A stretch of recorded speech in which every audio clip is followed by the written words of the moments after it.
बिस्मिल्लाहिर्रहमानिर्रहीम अस्सलाम वालेकुम वीवर। हाज़िर हूँ एक नई वीडियो में एक न्यू रेमेडी के साथ। वीवर, क्या आप जानते हैं कि ज़ेवरात के लिए नाक और कान छिदवाने के क्या नुकसानात हैं? जानिए आज की इस वीडियो में।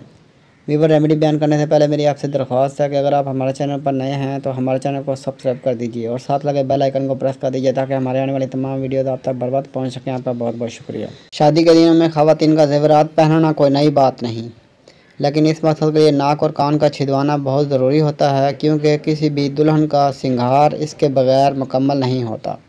बाज़ दफ़ा लोग शौक़ में नाक कान छिदवाते हैं, लेकिन कुछ घरों में निकाह से पहले लड़की का नाक छिदवाना लाजमी होता है। इस मकसद के लिए माएँ बचपन में ही अपनी बच्चियों के नाक कान छिदवा कर बालियाँ और झुमके डाल देती हैं। पुराने ज़माने में ख़वातीन एक से ज़ायद मरतबा कान और नाक दोनों तरफ से छिदवाया करती थीं।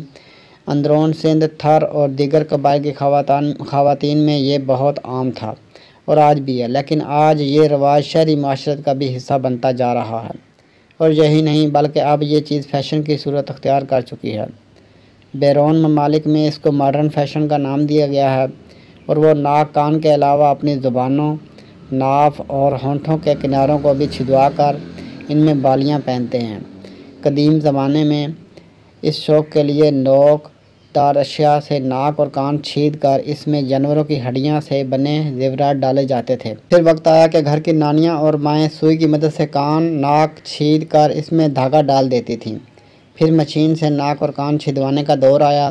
नाक और कान के छीदने का तरीक़ाकार पर हमेशा से ही सवालात उठाए जाते हैं और कहा जाता है कि नाक और कान छीदते वक्त सफाई का ख़ास ख्याल नहीं रखा जाता, और यही वजह है कि आज इन बातों का ख्याल न करने की वजह से ही हेपेटाइटिस बी, सी और HIV, एड्स जैसी मुहल्लत बीमारियां फैल रही हैं।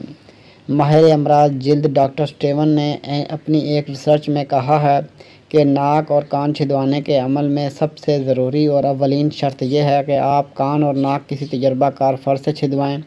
किसी भी मुमकिना इन्फेक्शन से बचाव के लिए दर्ज झैल एहतियाती तदाबीर अपनाएं। सफाई का ख्याल रखें।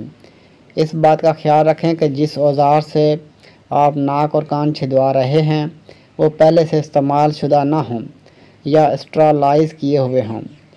बिल्कुल इसी तरह कान और नाक छिदवाने के मकामात की सफाई न रखने से इन्फेक्शन पैदा हो सकता है। इसके लिए आपको चाहिए कि इन मकामात को बग़ैर खुशबू वाले क्लींज़र और पानी से कम दिन में एक मरतबा धोएं। एंटीबैक्टीरियल साबुन का इस्तेमाल न करें।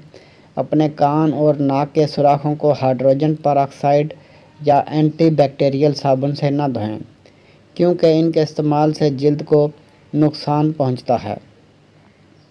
पेट्रोलियम जेली का इस्तेमाल।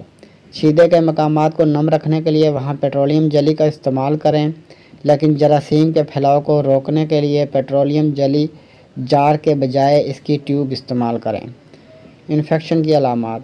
अगर छिदवाई गई जगह पर ज़ख़म बनना शुरू हो और उसमें दर्द हो, ज़ख़म का रंग सुर्ख या फिर पीले रंग के रेशे से भरा हुआ हो, कान या नाक पर छिदवाई गई जगह पर जिल्द का उभार पैदा हो रहा है, तो समझ जाएं कि ये जिल्द पर ज़ख़म का निशान बनने का अमल है। अब तक के लिए इतना ही। मिलते हैं नेक्स्ट वीडियो में एक न्यू रेमेडी के साथ। वीडियो अच्छी लगे तो लाइक कीजिए, शेयर कीजिए और हमारे चैनल को सब्सक्राइब कर दीजिए और साथ लगा बेल आइकन को प्रेस कर दीजिए ताकि हमारे आने वाली तमाम वीडियो आप तक बर वक्त पहुँच सकें। आपका बहुत बहुत शुक्रिया।